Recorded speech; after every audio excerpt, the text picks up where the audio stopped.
ধানের শীষ থেকে সংসদ নির্বাচন করবার জন্য মনোনীত হয়েছেন এই সামনের 12 তারিখে ত্রয়োদশ জাতীয় নির্বাচনে। আসুন আমরা সবাই আপনাদেরই ছেলে লুৎফুজ্জামান বাবু সাহেবকে আপনাদের কাছে আবারও সংসদ সদস্য হিসাবে ধানের শীষে ভোট দেওয়ার মাধ্যমে আবার ফিরিয়ে নিয়ে আসি। আপনাদের এই একটি মূল্যবান ভোট আবার ওনাকে আপনাদের কাছে আপনাদের কল্যাণের জন্য ফিরিয়ে নিয়ে আসতে পারে, আমরা সেই প্রচেষ্টা করি। এবং আপনাদের তো আমার আশ্বাস দেওয়ার কিছু নেই, আপনারা আগেও ওনাকে দেখেছেন, আপনাদের জন্য উনি কি করেছেন, এবং আমিও জানি আপনারা ওনার জন্য কতখানি অন্তঃপ্রাণ, ওনার জন্য আপনাদের ভালোবাসা, ওনার চিন্তাধারা সবকিছুতেই আপনারা ওনার দেশ, ওনার দেশের মানুষ যাতে একটা সুষ্ঠু সুন্দর জীবন যাপন করতে পারে তার জন্য যা যা দরকার, যা যা করণীয় সব সময় ওনার চিন্তাধারায়।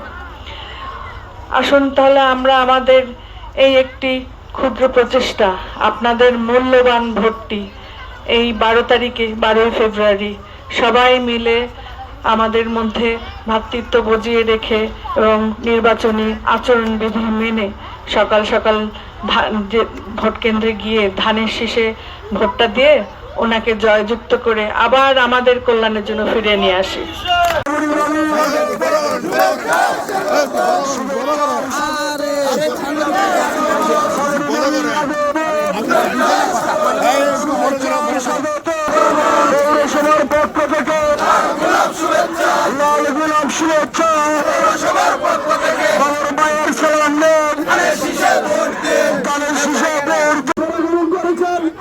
আমরা বিশ্বাস করি 12 তারিখ ধানের সর্বোচ্চ ভোট ধানের শিক্ষণকে ভোট দিয়ে আমরা মৃত্যু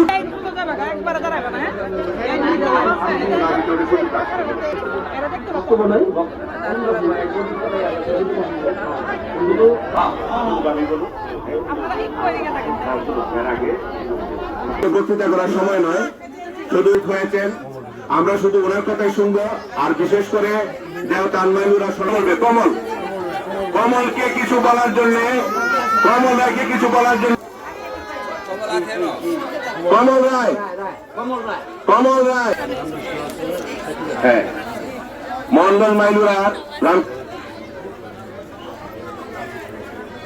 কমল এখন কিছু কথা বলবে। কমল রায় বলো। তো আজকের অনুষ্ঠানের আমাদের মধ্যমণি যাকে ঘিরে আজকে 12 তারিখ আমরা লুৎফুজ্জামান বাবর ভাইকে এবং আমাদের পৌরসভার পক্ষে একটা বিপুল ভোটে জয়লাভ করবো এই আশায় আমি ব্যক্ত করি। সকলের কাছে আমি ধন্যবাদ। আমি বক্তব্য রাখার জন্য অনুরোধ করছি মদন মোহন কালিয়াদুরি নির্বাচনী এলাকার